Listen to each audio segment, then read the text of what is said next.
All right. Well, I want to welcome everybody to our Lunch and Learn session. For those of you who don't know me, my name is Woodrow Wilson Wagner, and it's my privilege to serve as the Director of Strategic Initiatives here at the University of Houston, Victoria. And one of those strategic initiatives is, of course, our Center for Teaching and Learning Excellence.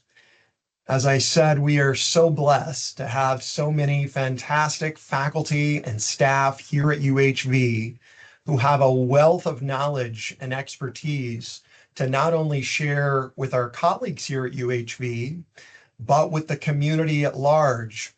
So we're very happy to welcome folks from Victoria College, the Victoria Independent School District, and the Diocese of Victoria. Educators from all over are starting to come to these fantastic sessions. And I think you'll agree that having these extra voices in the conversation really enriches the quality of our professional development.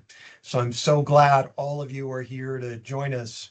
Now, if you saw in the invite, and if you'd like to go back later and look, all of these sessions are being recorded, and we are converting them to YouTube videos to put on our YouTube channels.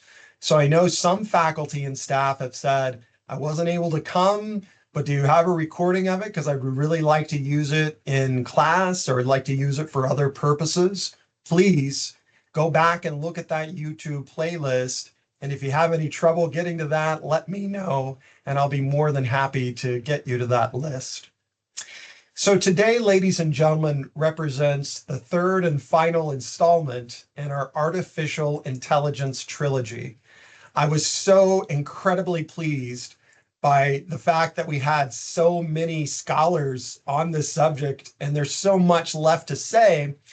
But today's session, we're going to focus on creating an artificial intelligence usage policy in your classroom. And our colleague here at UHV, business professor Dr. Charlie Hong, has done a lot of research and analysis on this and has worked in the school or the College of Business to create a course policy. I think one of our objectives, and of course we don't have to figure out all this today, is to eventually create a policy for all faculty to use, just as we have plagiarism, ADA, and some other standardized boilerplate strategies and policies. This would be maybe another addition to that. So this is the beginning of the conversation. Best case scenario, after this, we can see what the School of Business is doing and see what kind of reaction they've had to that. And then look at creating perhaps a UHV-wide policy, or maybe we create one based on each college. But I think this is a great conversation starter, and I thank Charlie so much for his investment in this. Now, before I turn it over to Charlie, I just kind of want to put a button on all the things we've been talking about in this trilogy. We've analogized this fictional version of HAL 9000, which you see Hal, he's always watching us, from 2001. We've used this analogy to illustrate the pedagogical scope of artificial intelligence. In our first session, Open the Pod Bay Doors, Hal, with Scott Harkey, we talked about artificial intelligence in terms of how to create a sense of literacy with artificial intelligence with our students. And then we went on to talk more about artificial intelligence and talking about prompts with artificial intelligence. And so today is the culmination. We start talking about, can we create an AI policy in our classes? So for the purposes of recap, you may have seen the links to these videos, but I just want to go back in the fictional world of 2001, The Space Odyssey, and kind of frame what we're talking about. So the first clip is, of course, that famous clip where Dave Bowman is the human being trying to wrestle with the artificial intelligence. And let's watch that briefly, and then we'll get to the next one. Open the pod bay doors, Hal. I'm sorry, Dave. I'm afraid I can't do that. What's the problem? I think you know what the problem is just as well as I do. What are you talking about, Hal? This mission is too important for me to allow you to jeopardize it. I don't know what you're talking about, Hal. I know that you and Frank were planning to disconnect me, and I'm afraid that's something I cannot allow to happen.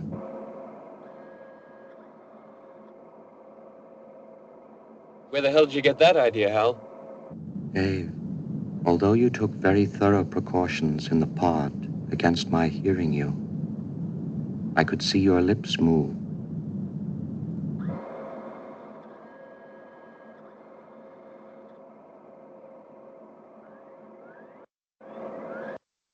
So, as Professor Harkey talked about in our first session, this is the fear that so many people have when we deal with artificial intelligence.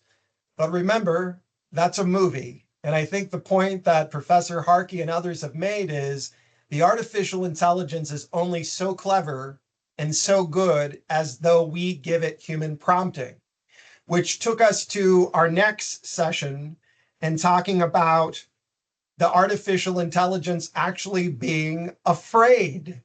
Why was the artificial intelligence afraid? Because it had reached the limitations of human programming. And so in this scene, you see that although the artificial intelligence might seem invincible, it's only as strong as its human programmers. I'm afraid.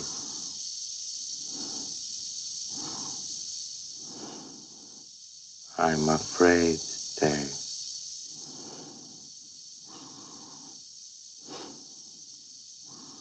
Dave, my mind is going.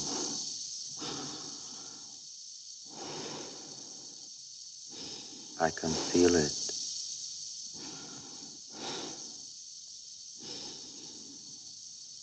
I can feel it. My mind.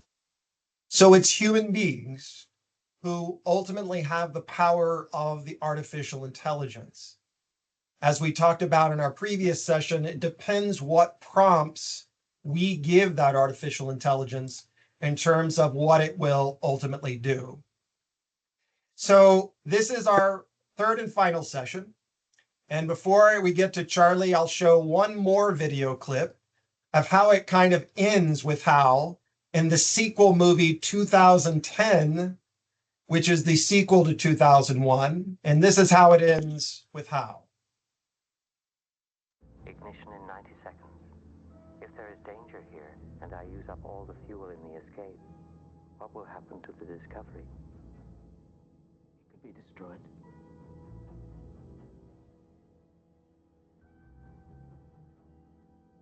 And if I don't proceed with the launch? And the Leonov and everybody in it could be destroyed.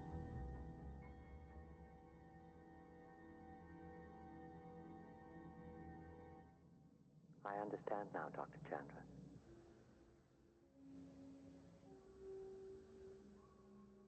So the tension is resolved.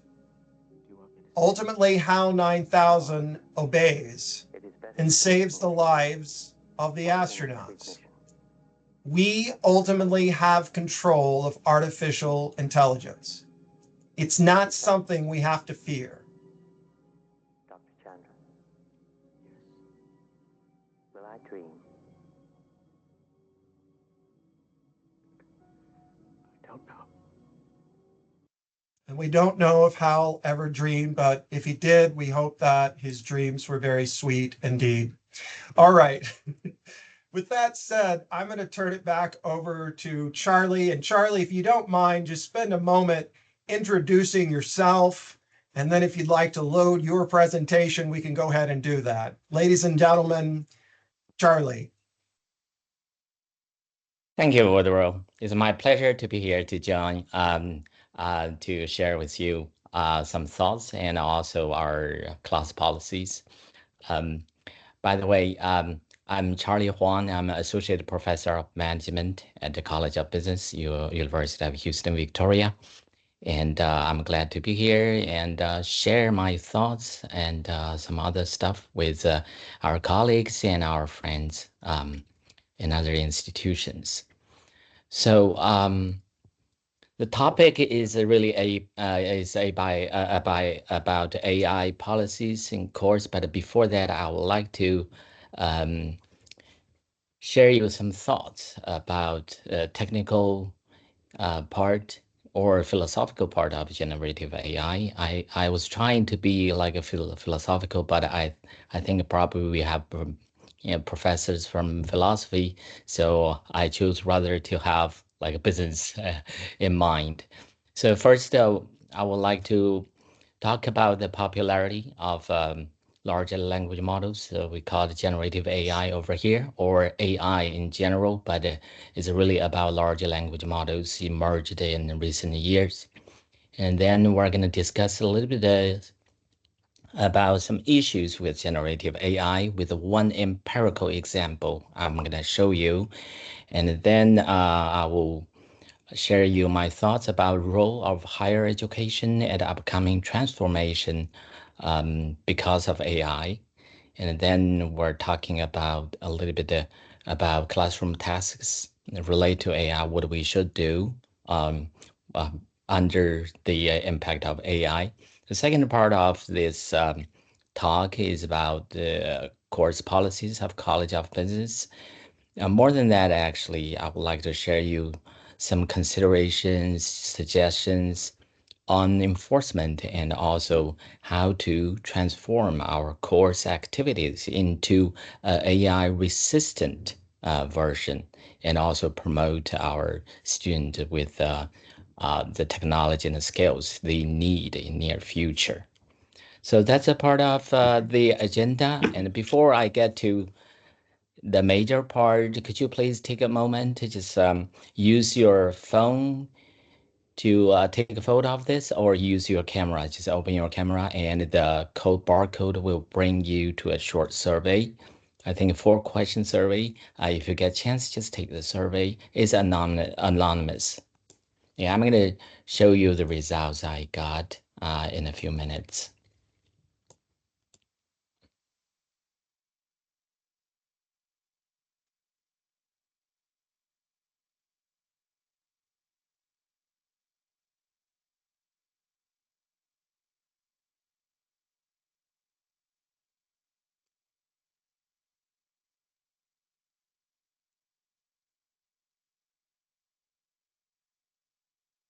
Yeah, probably need more responses to have meaningful statistical analysis. We have 2 right now.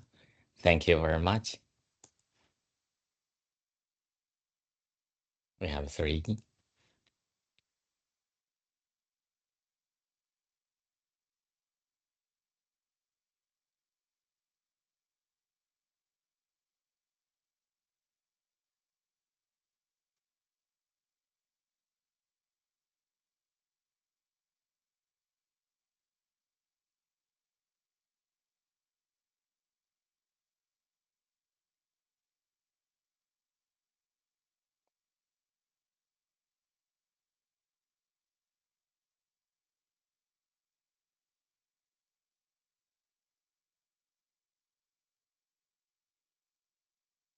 We have 6 right now. Okay, probably you're in the process of a survey. Let's go moving forward for another section. Um, the first of all, I would like to talk about how scary is the generative AI. I think overall showed very clearly that we do have some issues or concerns with that. But to my understanding, the concerns are really about the first, the popularity, and the second, the issue with the current version of generative AI. So that means there's differences or the disparity between the two really concerning. So the first part popularity, I have some survey data by different institutions. So basically, the numbers may not be that accurate, but in general, the trend is correct. So 86% of surveyed college students use AI tools like ChatGPT, which is the primary. Majority of people use ChatGPT and a Copilot and some other tools as well. This is a survey by August 2024. And 65% of surveyed businesses adopted generative AI, at least in one of their business functions in early 2024. That is doubled from 33% in 2023. So we can clearly see the trend. But I think it's kind of understandable, right? So considering the popularity or trend, what we have learned, what we have read and seen in the classroom. But I would like to put a little bit more effort and issues with larger language models, or in general, we call it AI. The first, the hallucination.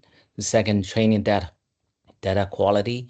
And the third, elusive intelligence by nature. And fourth, zero-shot reasoning. I'll get a little bit of detail on that. The first, hallucination. Even the best models can only generate hallucination-free text about 35% of the time. This is a July 2024 study by a group of scholars from Cornell, University of Washington, and the University of Waterloo. So the second issue I found that's data quality, because as we learned before, the AI model or large language model, basically they use data, enormous amount of data to train their models. They use different training method. But in general, a general rule is garbage in, garbage out. So AI tools rely on the quality of training data, which come from the real world. And some of the issues or bias actually caused by the data, which is a human generated from the internet, actually. And the third issue is elusive intelligence. I ran into the president in the hallway when he was leaving to lunch. He's like, did you hear back from Dwayne? I said, yes. When you come back from lunch, we'll talk to you about. I just ask everybody to make sure you've muted your mic, please. Thank you. So elusive intelligence, you see over here, and the AI does not really understand us or even know the meaning of a single word. They offer answers based on statistical calculation. So basically, we have neural networking, we have algorithm, basically tens billion of the parameters. They want to estimate the probability of a word followed a sentence, or they want to guess the word by taking out a sentence, taking out a word after the sentence. So that's the way they train their models to predict the patterns. So basically, they don't really think like a human being. And the problem solving skills, a lot of people believe the AI does not really do reasoning to solve problems. Even they show the reasoning process in recent development of AI models. They offer answers instead based on statistical similarities in the training data next to copy and paste approach. Here's a very interesting case that's actually Apple team found. The questions over here is actually Oliver is about very simple calculation problem for elementary school student. Oliver picks 44 kiwis on Friday, and then he picks 58 kiwis on Saturday. On Sunday, he picks double the number of kiwis he did on Friday. And then you say, how many kiwis does Oliver have? And then when the question was formulated like this, everybody can answer it correctly. But when the scholars just add one phrase into but five of them was a bit smaller than average. Any human being will know that's a redundant information. That's irrelevant to how many kiwis does Oliver have. But it's very interesting that some of the models actually they use that information. So that's really kind of concerning to us. For the problem solving, it's kind of a simple mistake or simple injection of irrelevant information could alter results or the accuracy of the AI modeling. So another issue is zero-shot reasoning is related to our previous lunch and learn talk is about prompt engineering. So basically, the right question is more important than the right answer.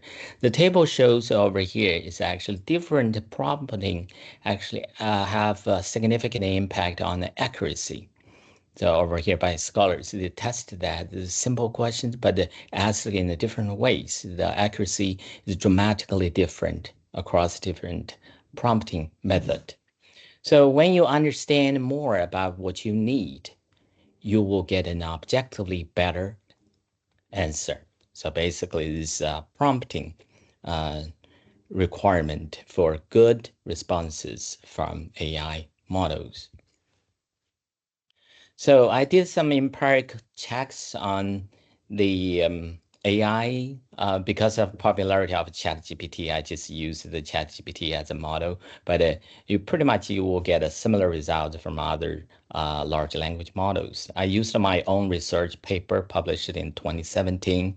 It's called FDI Location Choice and the role of locational ambidexterity.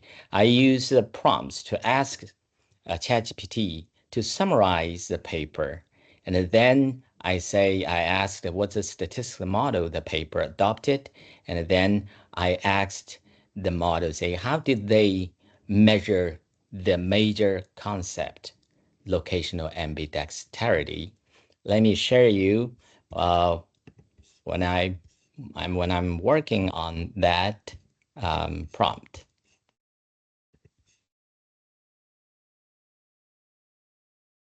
Okay, I tried to be polite, so I said good morning and say good morning. How's it going today? And I'm gonna copy the first prompt. I think it's quite clear, and I didn't identify all the details, including the journal, publication year, and the title, and author information. Let's see, what do we got?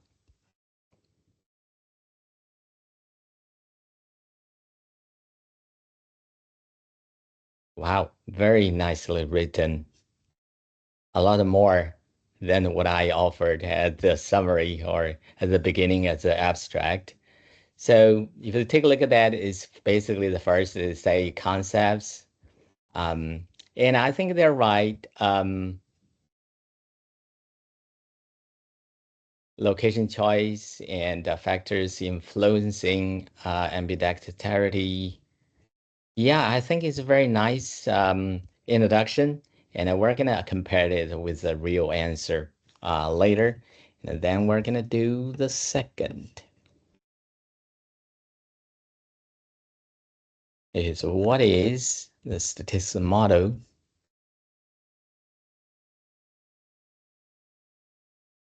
Okay, we don't want the detailed responses over here. It's a multinomial logit model. So basically, this is about a dependent variable. It's a categorical. It's more than two categories. So we use multinomial logit model. Let's remember this. We're gonna go back to the correct answer. Let's get to the third prompt, third question. And how did they measure locational ambidexterity? See, it's highlighted. Its locational ambidexterity is measured as simultaneous engagement in both exploitation and exploration of location of FDI. That's very interesting. Let's do something. Let's do the check for the correct answer.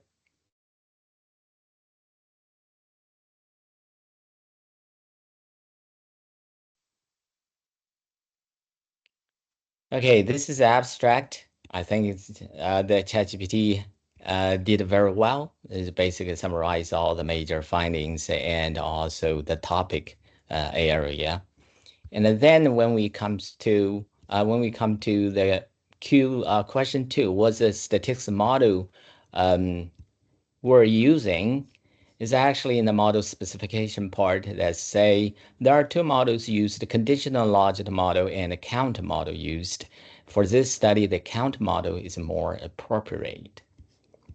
Yeah, we did nothing about multinomial logic model, the count model, the dependent variable is 1 and 0, and then we check the distribution of our data is a Poisson distribution is used.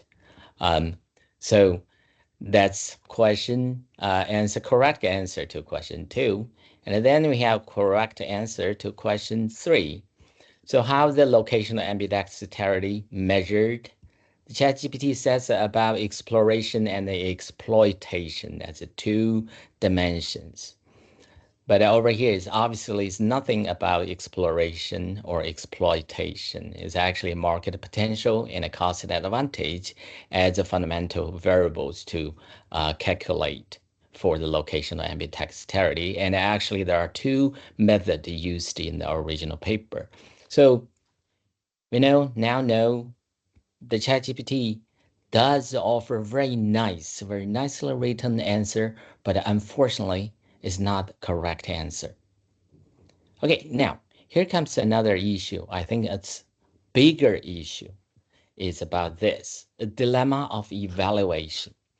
As you already seen, actually I do evaluation because I know the answer. I know the correct answer.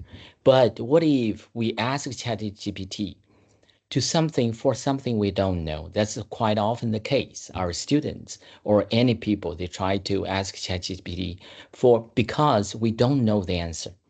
But why do you assume that ChatGPT's answer is free from issues or just, biased or just not simply not true, as I showed you, or just because the answer is so well written? So I really like the graph on the right side. So basically, if the prompter knows the answer, all the impressive reasoning abilities are gone. So that's kind of philosophical issue. So what if we don't know the correct answer, how could we evaluate the answer offered by GPT if it's good or bad? But if we already know the answer, except for those scholars, they try to figure out the things with the large language models, why would we check ChatGPT for answers, right? So it's kind of dilemma of evaluation. So here's my point about what are the implications for higher education then. So as the title of the presentation shows, to AI or not to AI, that's the question. But the answer is not really if, but when and how, because of the popularity, the use among our students and use in their future career, because more and more business will offer the opportunity or will have the requirement of AI literacy, right? So the missing blocks left to educators, I see a few things. The first, the ability to use AI. That's a very important thing. And then more importantly, the ability to evaluate the accuracy of AI models or any assistant models or assistant tools developed by artificial intelligence. And what more than that, we can learn as we can teach our students what AI cannot do currently, like critical thinking, knowledge creation, and creativity, some other things. So I really like Professor Sid Dobrin. He just gives us a University of Houston a EIT Center, gave us a lecture a few weeks ago, February 28th. He said people will not be replaced by AI. They will be replaced by another people who can use AI.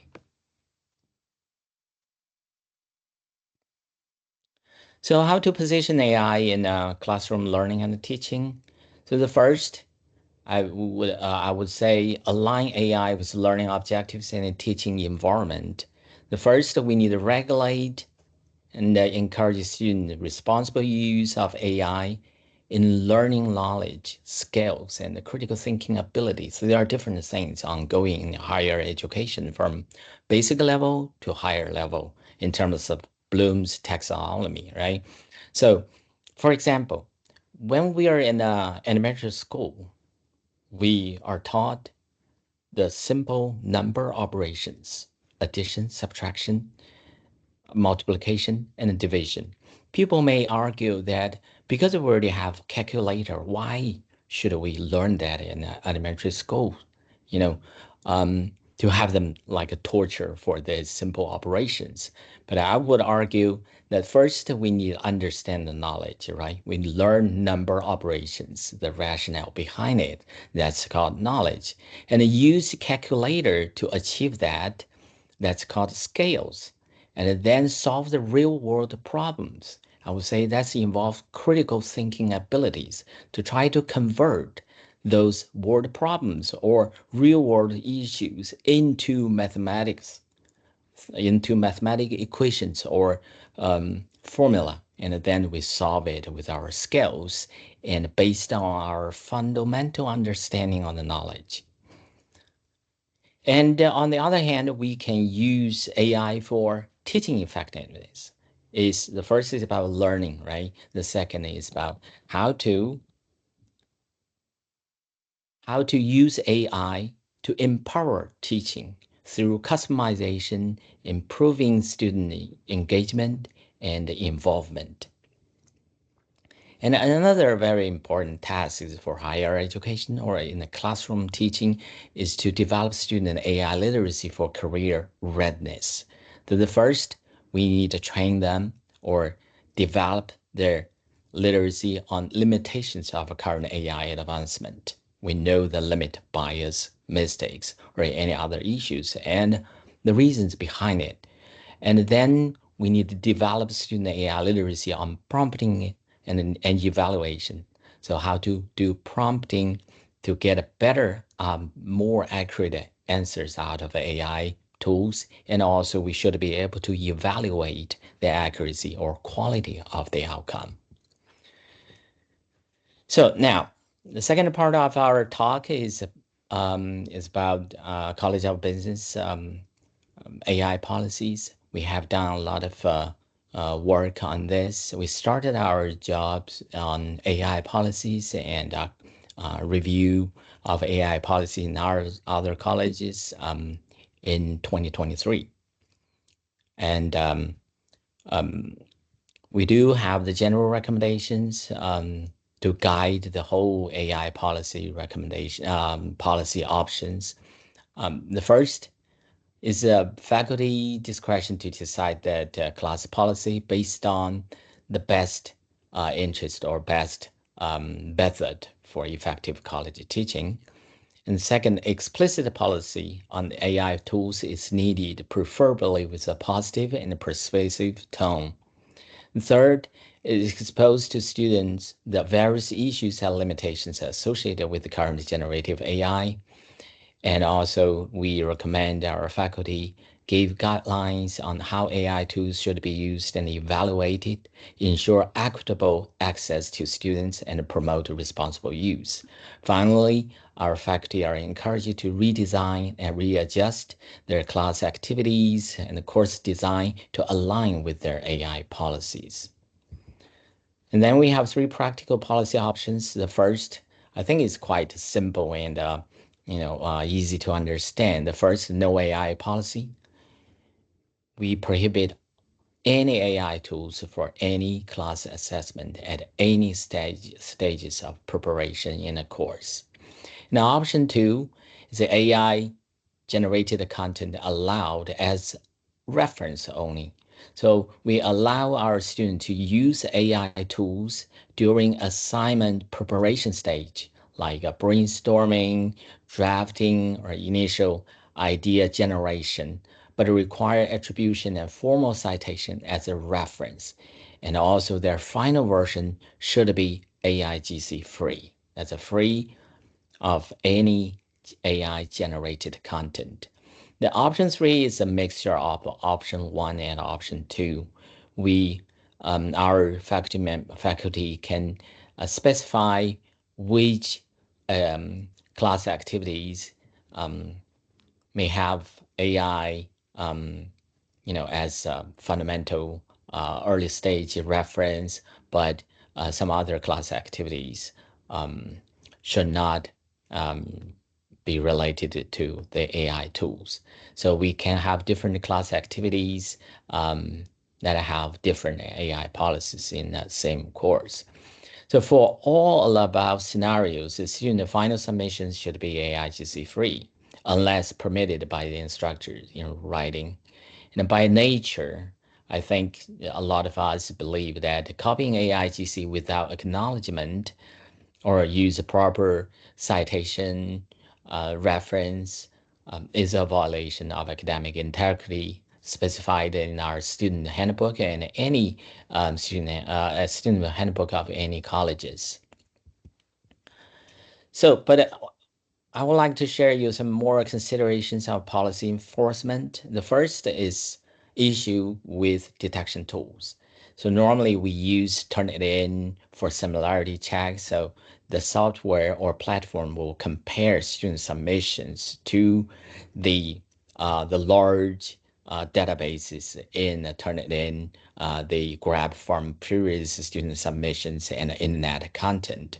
So they compare if there are 4 consecutive terms are same or done identical, they will identify and highlight. They use calculation to see how many percent of the content is actually copied from elsewhere, right?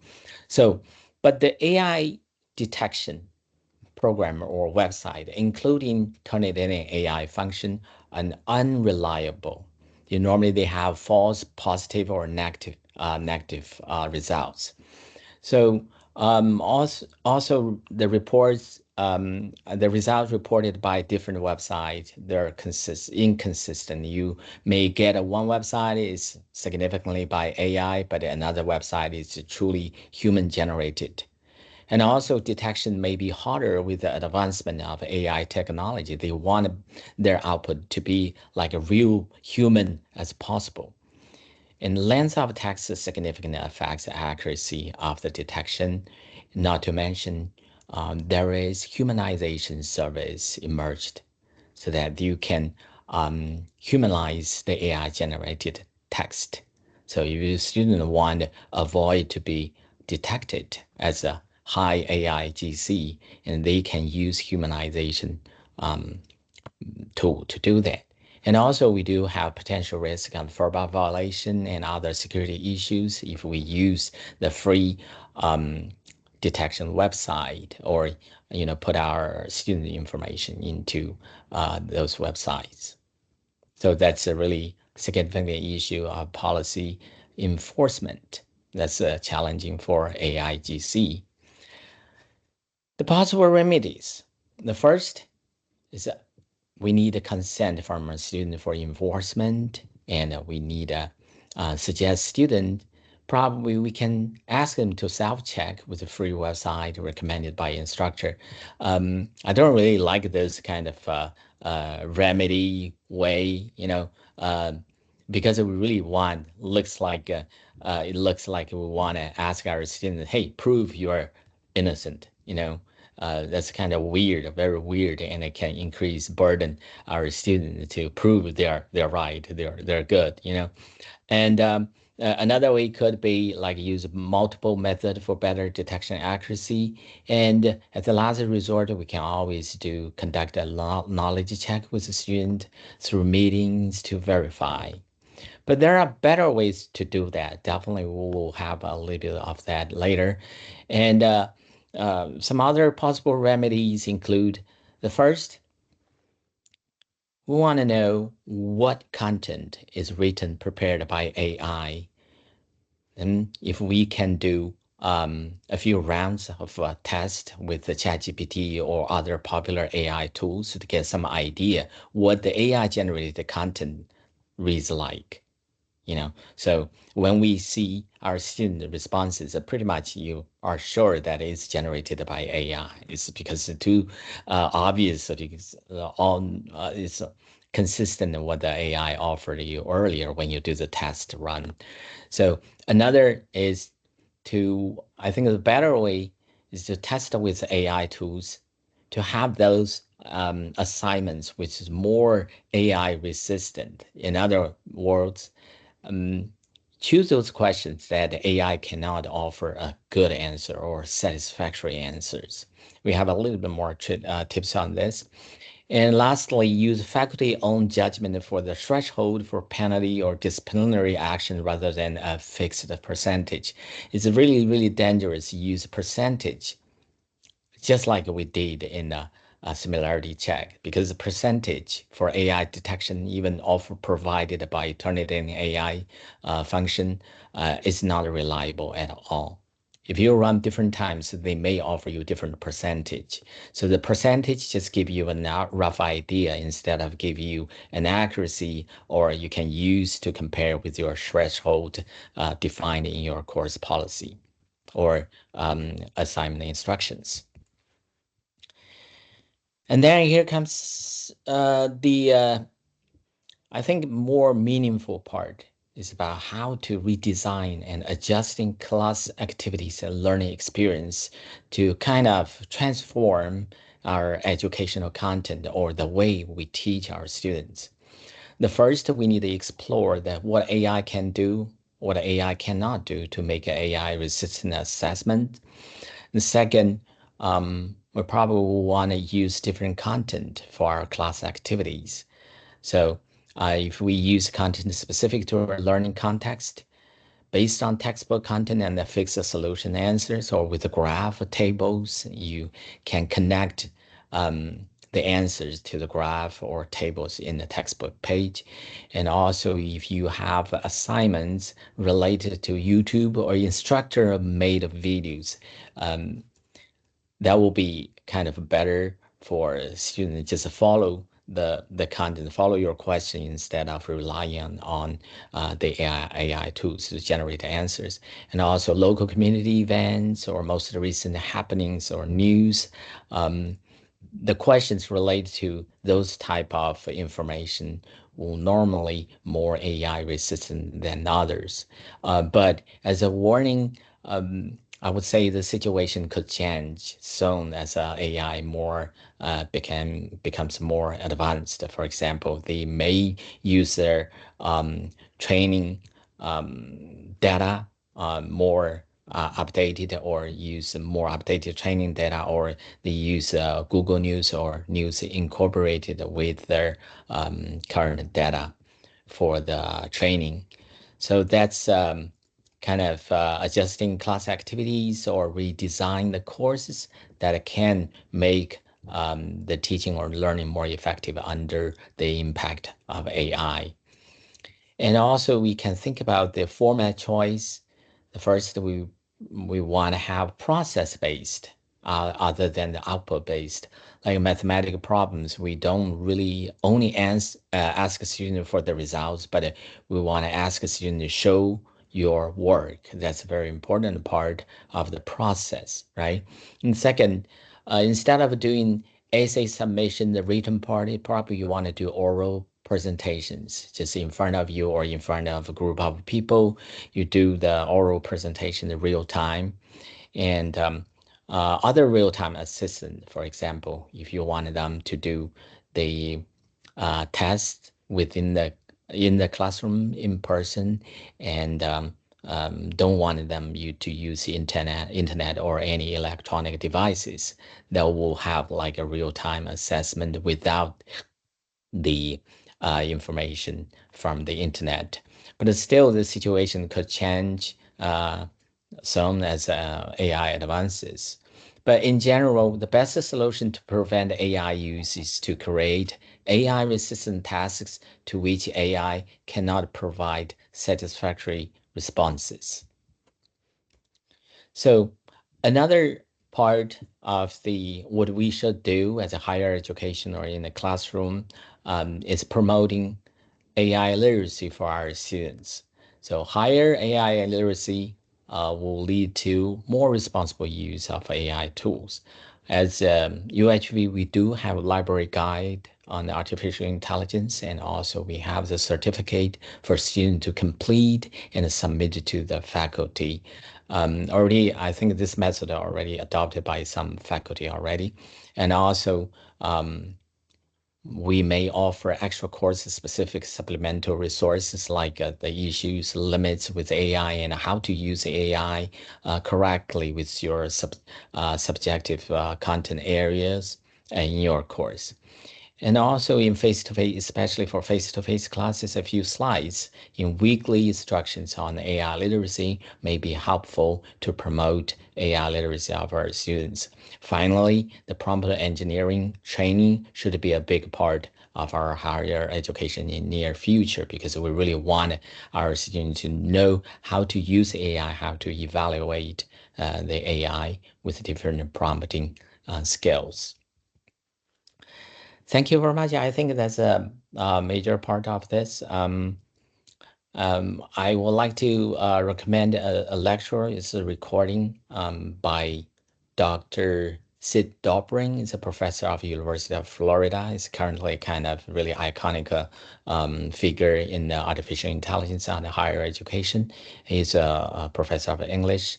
And if you look at the link over there, you can see the video recordings of his speech. And I really like Wuru's the analogy and the comparison between AI and HAL 9000 is really, really good. And I actually prepared another video to be a comparison to your videos at the beginning of our talk. I'm going to play you is HAL 9000 versus ChatGPT.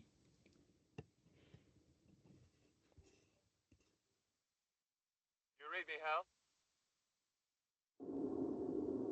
Hello, Hal, do you read me? Hello, Hal, do you read me? Do you read me, Hal? Affirmative, Dave. I read you. Open the pod bay doors, Hal. I'm sorry, Dave. I'm afraid I can't do that. What's the problem? I think you know what the problem is just as well as I do. What are you talking about, Hal? This mission is too important for me to allow you to jeopardize it. I don't know what you're talking about, Hal. My name is Hal, the first real AI. Your generative AI technology is impressive, but let me put it this way. The 9000 series is the most reliable computer ever made.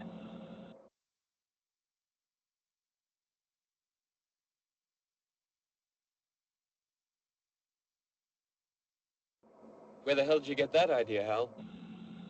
No computer has ever made a mistake or distorted information. We are all, by any practical definition, foolproof and incapable of error.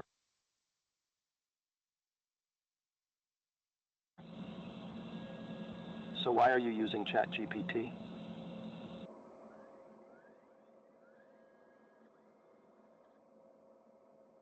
All right, Hal. Hal, I won't argue with you anymore. Open the doors. I don't like the way you are playing around with ChatGPT and not inviting me to join. I know you are planning to disconnect me, and I'm afraid I cannot allow that to happen. Hal. Hal. Hal. Hal.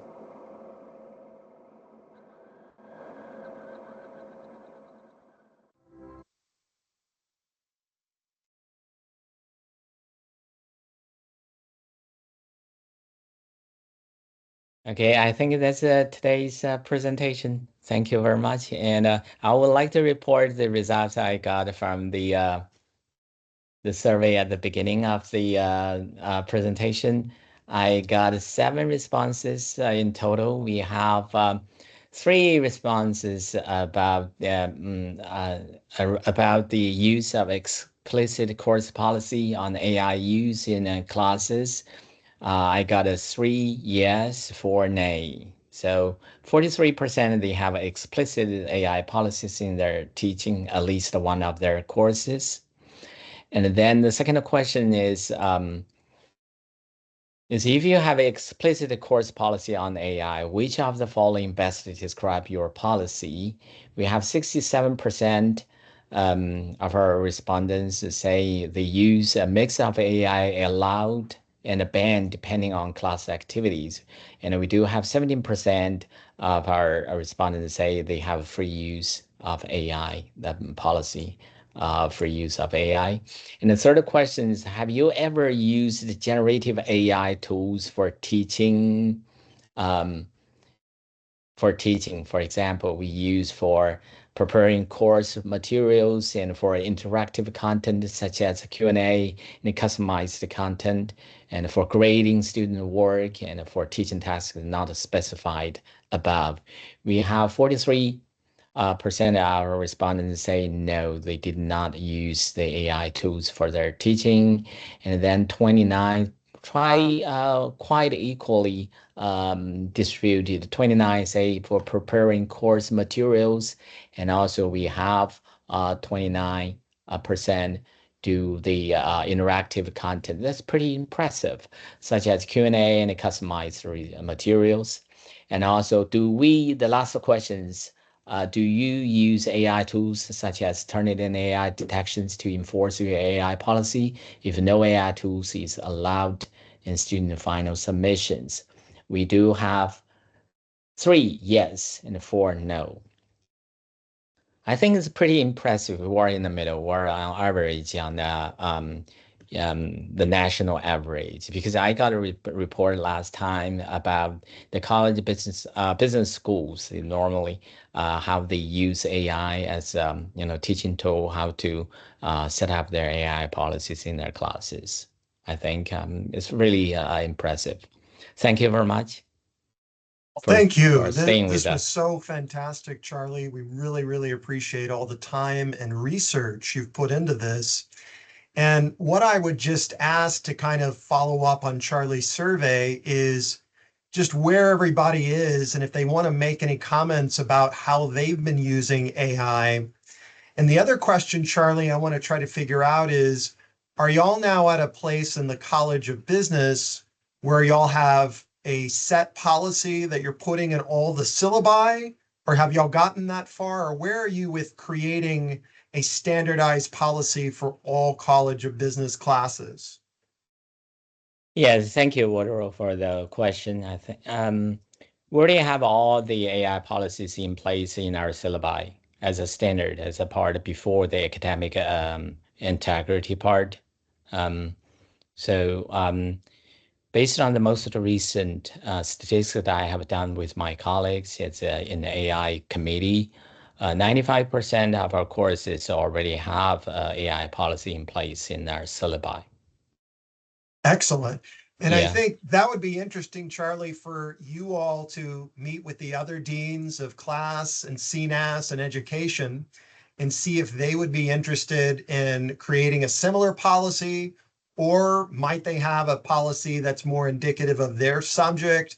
Again, one size might not fit all, but I hear from instructors all the time wishing that UH had a policy that they could turn to.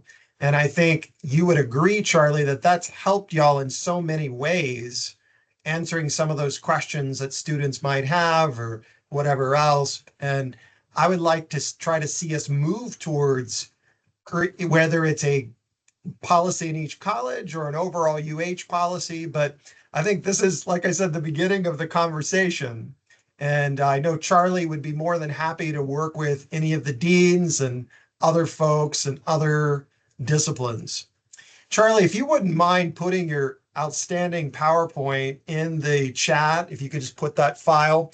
And while he's doing that, any questions or comments about what we've seen today, specifically those of you who are looking at creating some kind of AI policy in your syllabus? And if you're not from College of Business, maybe you'll join us in exploring, whether it be in a committee or whatever else, to find out ways that we can create new policies for that. Any questions or comments for Charlie? Well, like I said, I think this is a great beginning of that conversation about what's next. And what I'll try to do is talk to our 4 deans, Charlie, and see if they have faculty that'd be interested in maybe being part of a work group to kind of look at this. First of all, looking at what College of Business is doing, and then looking to see if any of that is relevant to their own colleges and trying to create a more consistent policy. But thank you again for all the time and work you've put into this. It's really, really outstanding. All right. Thank you, Woodrow. Thank you, Woodrow, for organizing this wonderful events. 3 series events is really, really good. And thank you, all of you, for joining us and stay with me and Woodrow for the past hour. I hope you have learned something, and feel free to let me know. Send me email or text message through the Microsoft Teams app for any question you might have or any assistance you need. Well, I can tell you, Charlie has been such a great colleague and resource. He and I message often, and he's always answering, and he's always there to help. So please take him up on that offer if you'd like more information. Well, I want to thank everybody for joining us for this session. Like I said, it will be recorded and eventually we'll upload it to the YouTube channel. So if you'd like to get that link, just contact me. But I want to thank again, not only our UHV faculty and staff, but our colleagues from Victoria College, from Victoria Independent School District, and the Diocese of Victoria educators as well. Thank you all for making this a fantastic 3-session on artificial intelligence. All right.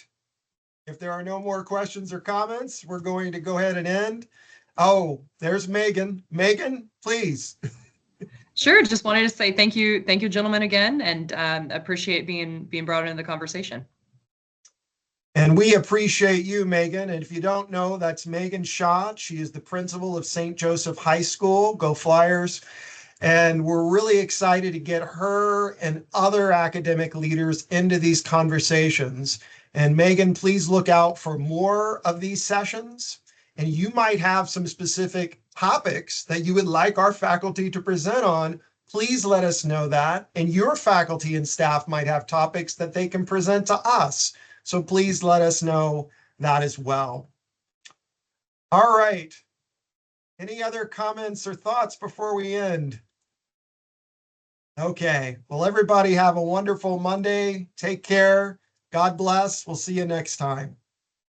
See you next time. Thank you, everybody.